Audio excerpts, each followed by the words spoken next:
दोस्तों, जहां America, Israel और ईरान इन देशों के बीच भयंकर जंग चल रही है, इस बीच आज भारत ने एक भयंकर ऐलान कर दिया है। आपको पता होगा दोस्तों, अभी पिछले कुछ दिनों से कनाडा के प्रधानमंत्री मार्क कार्नी भारत दौरे पर आए हुए हैं और ऐसे में दुनिया भर में चल रही जंग के बीच कनाडा, भारत दोनों देशों के नेताओं की तरफ से मिलकर ये सबसे बड़ा ऐलान किया गया। तो आइए देखते हैं कि आखिर इन जंगी हालातों के बीच भारत ने क्या स्टैंड उठाया है। लेकिन इससे पहले देखिए अभी जंग के हालात कहां तक चल रहे हैं। आपको पता होगा अभी एक दिन पहले अमेरिका और इजराइल के हमले में ईरानी सुप्रीम लीडर खामेनेई की मौत हो गई। उसके बाद अमेरिकी राष्ट्रपति डोनाल्ड ट्रंप बोले कि 48 नेता एक झटके में खत्म किए गए। हालांकि इस बीच एक बड़ा स्टैंड ये देखने को मिला कि ब्रिटेन, फ्रांस और जर्मनी ये देश ईरानी हमले रोकने में मदद देने के लिए तैयार हुए हैं। हालांकि खामेनेई की मौत के बाद ईरान की सेना ने भी कहा था कि हम थोड़ी देर में सबसे खतरनाक हमला करेंगे और ईरान की तरफ से जवाबी कार्रवाई में दुनिया भर के कई देशों पर मिसाइल अटैक्स, ड्रोन अटैक्स भी देखने को मिले। इस बीच आज खबर आती है कि भारत ने इस टकराव पर कनाडा से भी चर्चा की और अमेरिका ने यह भी माना कि कुवैत में 3 F-15 विमान गिरे हैं। अमेरिका ने खुद ये कहा कि कुवैत ने आज गलती से 3 अमेरिकी फाइटर जेट्स को दुश्मन का विमान समझकर निशाना बना दिया। हालांकि इस हादसे में सभी अमेरिकी पायलट सुरक्षित हैं। इस बीच खबर है कि अमेरिका डिएगो और गार्सिया मिलिट्री बेस को लेकर ब्रिटेन से नाराज हुआ। हिंद महासागर से ईरान पर हमला करना चाहता था। ट्रंप बोले कि ब्रिटिश पीएम से मैं निराश हूँ।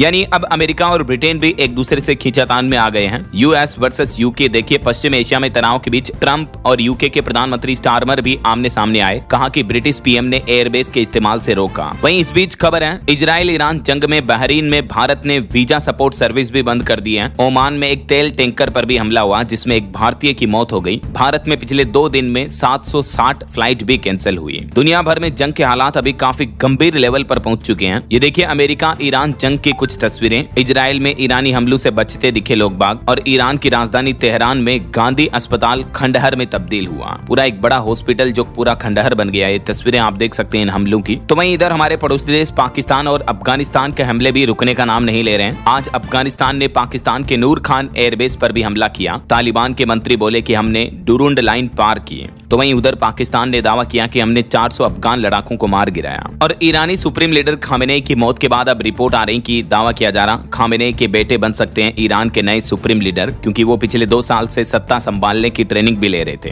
हालांकि इस मामले पर आखिरी फैसला 88 मौलवी मिलकर करेंगे। खामेनेई की मौत के बाद ईरान में अभी 40 दिन का राष्ट्रीय शोक घोषित किया है। वहीं खबर है जो क्रूड ऑयल के आयात इंपोर्ट एक्सपोर्ट को लेकर जो हॉर्मुज रूट है वो तो बंद नहीं होगा, लेकिन इन जंगी हालातों के बीच फिर भी पेट्रोल डीजल महंगे हो सकते हैं। 4-5 रुपए प्रति लीटर तक पेट्रोल डीजल के दाम बढ़ सकते हैं और सोना 30,000 रुपए तक बढ़ने की उम्मीद है। अमेरिका ईरान जंग का असर दुनिया भर के देशों में महंगाई पर यूं कुछ देखने को मिल सकता है और हमारे भारत में भी इतनी महंगाई बढ़ सकती है। वहीं खामेनेई की मौत पर वर्ल्ड नेता और वर्ल्ड मीडिया का कुछ यूं रिएक्शन देखने को मिला। ब्रिटिश मीडिया ने कहा कि ईरान के लिए बहुत बड़ा मोड़ है ये। तो वहीं रूस ने इस हमले को गलत बताया। ईरानी सुप्रीम लीडर खामेनेई की मौत की खबर पढ़ते हुए ईरान के न्यूज एंकर रो पड़े लाइव न्यूज स्ट्रीमिंग के दौरान ही, और इस घटना पर हजारों लाखों लोग सड़कों पर मातम मना रहे हैं। तो वहीं दूसरी ओर ईरानी सुप्रीम लीडर खामेनेई की मौत का कई जगहों पर जश्न भी देखने को मिला। और प्रधानमंत्री नरेंद्र मोदी के इजराइल दौरे को लेकर अब एक इजरायली राजदूत बोले कि मोदी को पता नहीं था ये हमला होगा। पीएम मोदी का इजराइल दौरा खत्म होने के बाद ईरान पर अटैक को मंजूरी दी थी।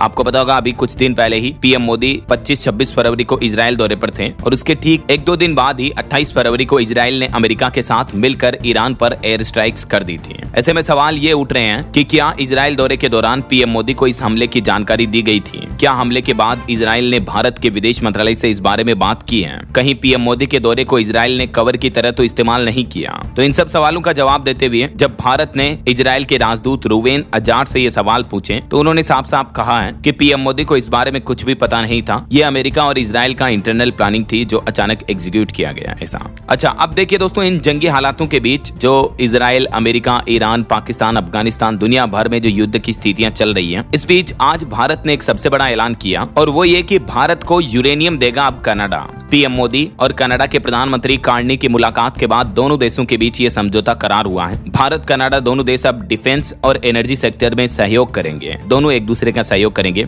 आज प्रधानमंत्री नरेंद्र मोदी और कनाडाई पीएम मार्क कार्नी के बीच हैदराबाद हाउस में दोनों दिग्गज नेताओं की मुलाकात हुई और पीएम नरेंद्र मोदी ने कहा कि इस मुलाकात के दौरान भारत कनाडा के बीच निवेश और ट्रेड डील पर भी बातचीत हुई है। सिविल न्यूक्लियर एनर्जी में हमने यूरेनियम की दीर्घकालिक आपूर्ति के लिए एक ऐतिहासिक समझौता किया है। वहीं दुनिया भर में चल रहे जंगी हालातों पर भी पीएम मोदी ने कहा कि दक्षिण एशिया की स्थिति गंभीर चिंता का विषय है। भारतीयों की सुरक्षा के लिए सभी देशों के साथ मिलकर काम करना जारी रखेंगे। विश्व में चल रहे अनेक तनावों को लेकर भारत की सोच स्पष्ट है। हमने सदैव शांति और स्थिरता बनाए रखने का आह्वान किया है। ये पीएम मोदी ने आज दुनिया भर के नेताओं को एक संदेश दिया। कनाडा के पीएम की भारत के प्रधानमंत्री नरेंद्र मोदी के साथ भी मुलाकात हुई और सुबह भारत के विदेश मंत्री डॉक्टर एस जयशंकर के साथ भी मिले वो, और मुकेश अंबानी समेत कई उद्योगपतियों से भी उनकी मुलाकात हुई। और इस दरमियान भारत कनाडा के बीच एक ट्रेड डील को लेकर भी अहम बातचीत हुई। रिपोर्ट्स आ रही कि भारत और कनाडा ने इस साल के अंत तक 2026 एंड तक व्यापार समझौते का भी लक्ष्य रखा है और पश्चिम एशिया के संकट पर भी चर्चा की दोनों नेताओं ने। तो ये दुनिया भर में चल रहे जंगी हालातों के बीच भारत का एक बड़ा स्टैंड देखने को मिला। कनाडा के साथ मिलकर दुनिया भर को संदेश दिया। जुड़े रहेगा मेरे साथ। DLS न्यूज चैनल को सब्सक्राइब करके बेल आइकन दबा देना। रोजाना